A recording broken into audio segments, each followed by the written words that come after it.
Get ready to challenge what you thought you knew. Don't miss an episode of the truth within the Bible. Your journey to enlightenment starts now. Welcome back, my friends. Today we are going to cover Isaiah chapter 64. We are almost to the end of this series, and the prophecy just keeps on coming.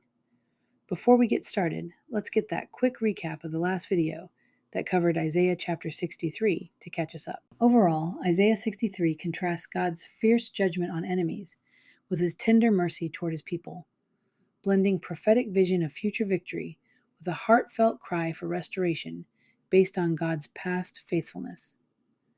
This chapter is often seen as pointing to messianic themes, especially the first part's imagery of the returning conqueror, influencing New Testament descriptions like Revelation 19. So without further ado, Isaiah chapter 64, verse 1. Oh, that thou wouldest rend the heavens, that thou wouldest come down, that the mountains might flow down at thy presence.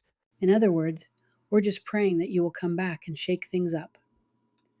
Verse 2. As when the melting fire burneth, the fire causeth the waters to boil, to make thy name known to thine adversaries, that the nations may tremble at thy presence. Verse 3.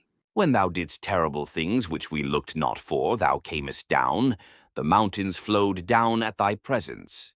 This verse describes God coming down in power, causing geological upheaval, mountains flowing/melting, which echoes catastrophic events or cosmic disruption, associating this with the Katabole, overthrow, that ruined the first age. Verse 4. For since the beginning of the world men have not heard, nor perceived by the ear, neither hath the eye seen, O God, beside thee, what he hath prepared for him that waiteth for him.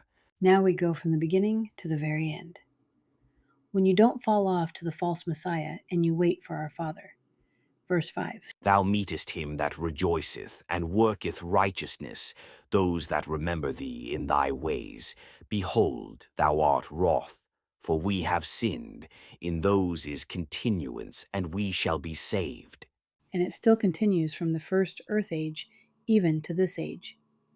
We shall be saved because he provided the way, truth, and accepting Christ. God being wroth is righteous indignation. Verse 6. But we are all as an unclean thing, and all our righteousnesses are as filthy rags, and we all do fade as a leaf, and our iniquities, like the wind, have taken us away. Verse 7. And there is none that calleth upon thy name, that stirreth up himself to take hold of thee. For thou hast hid thy face from us, and hast consumed us because of our iniquities. This verse is part of a larger prayer in Isaiah 64, where the prophet confesses sin, acknowledges God's past mighty acts, and pleads for divine intervention and restoration amid judgment. It powerfully underscores human inadequacy and the futility of relying on our own merits before God, driving home the need for his mercy and redemption. Verse 8. But now, O Lord, thou art our Father, we are the clay, and thou our potter, and we all are the work of thy hand. Verse 9. Be not wroth very sore, O Lord, neither remember iniquity forever. Behold, see, we beseech thee, we are all thy people.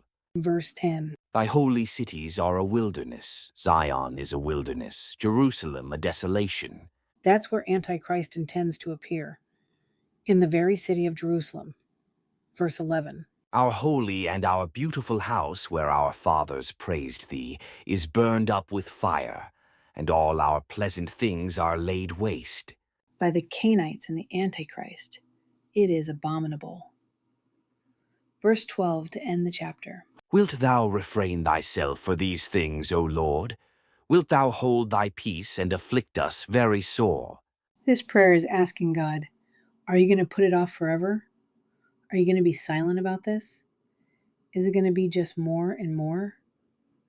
God has already told you in that prior chapter, don't you stay silent. You remind me. And that's what this prayer is about. We're reminding our Father. We are ready for him to bring it on.